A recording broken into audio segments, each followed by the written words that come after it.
The Steelers signed and ultimately named Russell Wilson the starting quarterback for one main reason. If all else failed, they felt comfortable with the fact that he would take care of the football and play in a complementary fashion.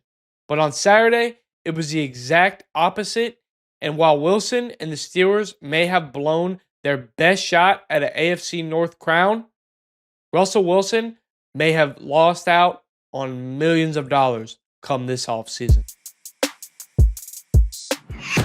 Hey everyone, Rob Gregson of A to Z Sports Pittsburgh, and we're going to talk about why Saturday's game in Baltimore could come back to bite not only the Steelers, but Russell Wilson. And let's start at the beginning of the game, where Russell Wilson really deserves to be commended. And honestly, throughout the whole game, he played solid, but it was two plays that ended up costing him and the team. To start, he's throwing passes and completing throws to guys like Ben Skoranek. I mean, he had touchdown passes to third-team players that included tight end Michael Pruitt and running back Cordero Patterson. If those three names don't go to show the current situation with the Steelers' offense in terms of injuries and just overall lack of explosiveness, then I'm not sure what does. And as I said, Wilson was dealing for a majority of the game. But what happened in the first half, and then, of course, to end the game and give the Ravens the win? Two disastrous turnovers. Russell Wilson has to know that this team, and this offense more specifically, is operating on the thinnest of margins. They have no room for error due to their injuries and their lack of explosiveness and ability to run up a scoreboard. So for Wilson to not slide and to take that hit and to fumble the football when his team is inside the 5-yard line with a guaranteed 3 points, that's just a boneheaded decision. Like, I fully understand trying to go ahead and get the touchdown and really put your team back into the swing of the game. I get that.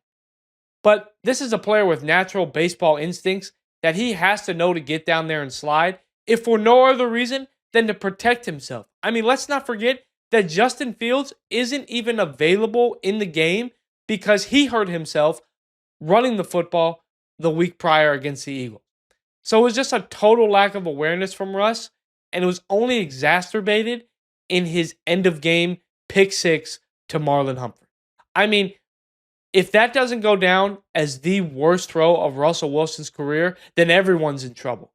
The fact that he even threw that ball is blasphemous. I mean, this throw was 3 feet behind Pruitt and had to have been 2 to 3 ticks late, easily picked off by Marlon Humphrey. He's high-stepping into the end zone. He knows that they just won the game, and their shot at the AFC North is still alive. So look, as I said, for the most part, Wilson deserves to be commended. He's played great up to this point, and even against the Ravens, he had a very stellar game other than the 2 turnovers. But if he wants to stay in Pittsburgh or sign with any team for that matter, this 3-game stretch is pivotal, and so far, 2 of the 3 games have not looked very good. Whether that was last week's game against the Eagles or Saturday in Baltimore with the turnovers, he has a chance to right the ship against the Kansas City Chiefs, but these are the games that matter. The final week of the regular season against the Cincinnati Bengals is a game that matters. The playoffs, because we know the Steelers have clinched, are the games that matter. These are all going to be determinants by the Steelers, by other teams, into how much money Russell Wilson is going to command this offseason. And while he's done a good job against mediocre or less than stellar competition, how he performs down the stretch and into the playoffs is really going to determine just how much money Russell Wilson will make this offseason.